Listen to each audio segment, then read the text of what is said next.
ये देखिए सादा पजामा हमारा है, जिसकी कटिंग मैं पहले आपको बता चुकी हूँ। अब मैं इसकी सिलाई करने लगी हूँ। यहाँ से नेफा बनाएंगे और ये सारी सिलाई इधर करेंगे और यहाँ से पोंचे बनाएंगे यहाँ, और यहाँ तक मैं इसको सिलाई करूँगी, ऊपर से लेकर नीचे तक। सबसे पहले ये मैं सिलाई करूँगी। करने के बाद ये मैंने इसलिए छोड़ा है डिज़ाइन बनाने के लिए। ये मैं डिज़ाइन भी आप मैं को बाद में दिखाऊंगी, पहले अब मैं इसकी स्टिचिंग बताने लगूँगा।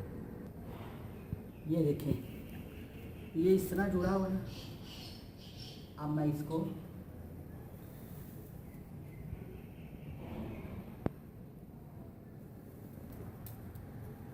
इस तरह पकड़ के ना सिलाई लगाऊंगी। पहले ये मैं सामने वाली सिलाई लगाऊंगी, जहाँ तक मैंने डिज़ाइन बनाना है ना वो हिस्सा छोड़ दूँगी। यहाँ से मैंने सिलाई यहाँ तक लगानी। ये देखें मैं सामने वाली सिलाई करने लगी इसकी।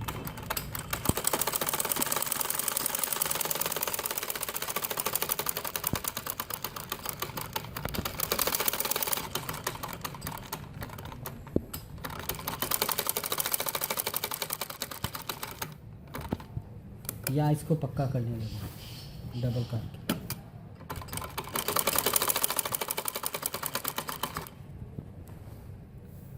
इसी तरह दूसरी साइड से अब यहाँ से सिलाई लगाऊंगी।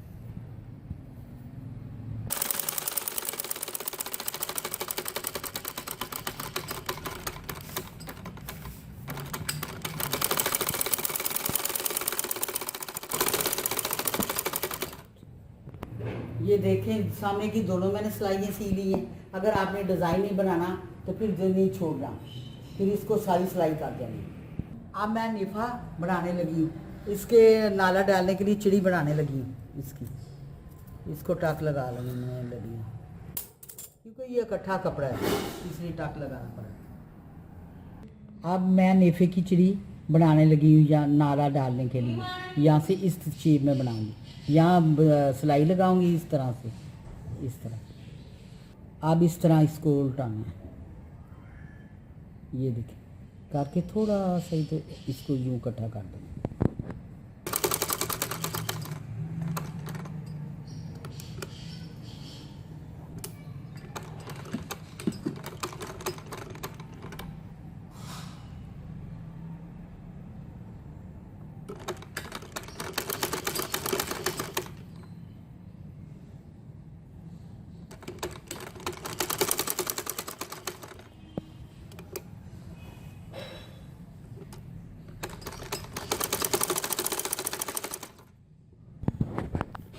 ये इस तरह कपड़ा मोड़ कर फिर इसको इस तरह कर लेना।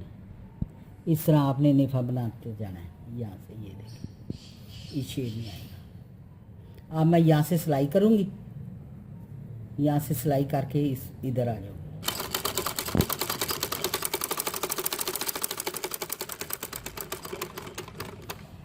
इसी तरह सारे नेफे की मैं सिलाई बना लूँगी।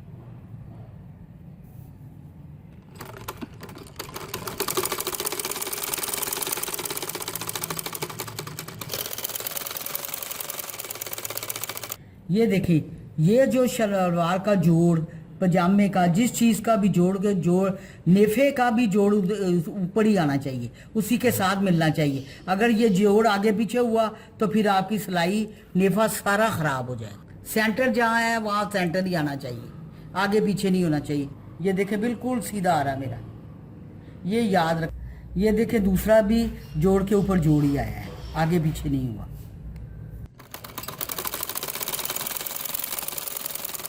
यहाँ पक्का दोबारा बखिया लगाने का मकसद यह कि यह पक्का हो गया है।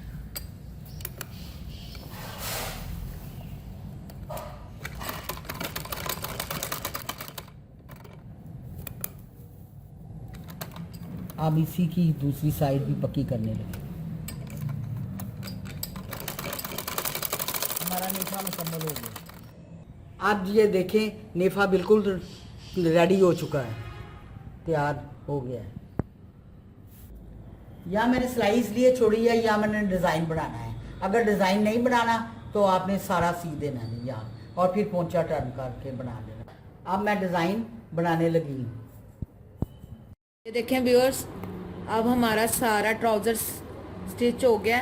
अब डिज़ाइन बनाने से पहले हमने इसके पैंचे को बनाना है। अब हम आपको पोंचा बनाने का तरीका बता रहे हैं कि किस तरीके से आपने पोंचा बनाना है। आपने थोड़े से कपड़े को यूं टर्न करना है। टर्न करने के बाद आपने इसको यूं फोल्ड कर लेना है। जब आप इसको, अब हम इसको सिलाई लगाएंगे इसी तरीके के साथ। सिलाई लगाने के बाद इसके ऊपर जो डिज़ाइनिंग करनी है वो डिज़ाइनिंग करेंगे। पहले हम आपको सिलाई लगा कर दिखाते हैं। ये देखें, इस तरीके से आपने इसकी तय बिठाकर इसको सिलाई लगा लेनी है।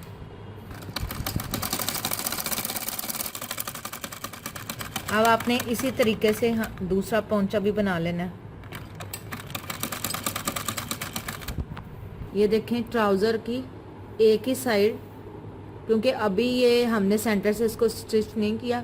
अब ये देखें, ट्राउज़र की एक ही साइड है और इस तरीके से आपने इसको पूरा कर लेना है। अब इसी तरीके से हम अपना ट्राउज़र की दूसरी साइड को, पैंचे को तैयार करेंगे।